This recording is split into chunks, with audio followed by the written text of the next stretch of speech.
Huli sa isinagawang entrapment operation, ang 4 na kabataang umano'y nagbebenta ng nakaw at sinapchap na bahagi ng mga motorsiklo sa Baliwag, Bulacan.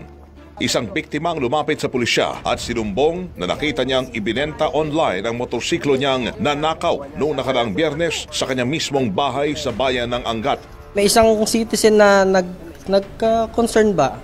Ichinat sa amin na meron daw nagbebenta ng motor. Sinasabi yung picture. Naamukaan po namin yung motor namin dahil sa gas-gas.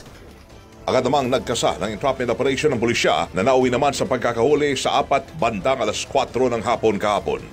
Tinarget sa operasyon si Joshua Mendoza, 20 anyos, na siyang nagbenta ng nakaw na motorsiklo.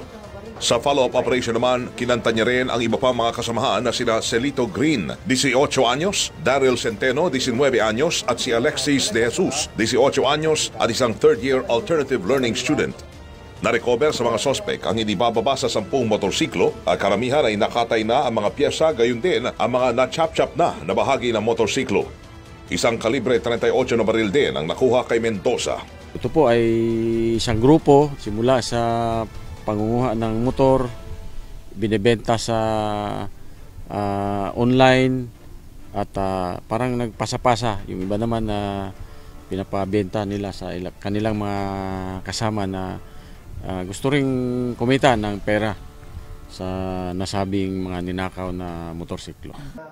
Tingin pa ng pulisya, organisado ang naturang grupo at posibleng matagal na sa naturang iligal na gawain.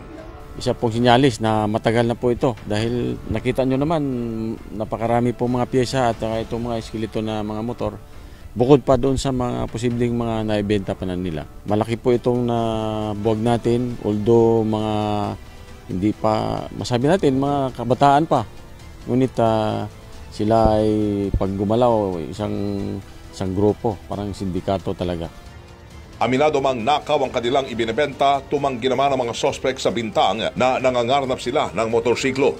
Binibili lang daw nila ang mga nakaw na motor at saka sinachap-chap at ibinebenta online. Sir, hindi po kami nagnakaw. Pero alam mong nakaw yung binibenta nyo? Yes po, sir. Bumibili lang din po ako, sir. Hindi po. Natutulog po kanina. Tapos pinag-drive niya lang po ako dahil may bibili na nga po ng motor. Ayun lang po ang alam ko sa ano na yun. Patong-patong na kaso ang kakaharapin ng 4 kabilang na ang paglabag sa anti-carnapping law, illegal possession of firearms, maging ang paglabag sa Omnibus Election Code of the Philippines. Nanawagan naman ang Bulacan Police sa mga posible pang nabiktima ng grupo na lumutang at makipag-ugnayan sa pulisya para mapanagot ang mga salarin. Weng de la Peña, Radio Pilipinas.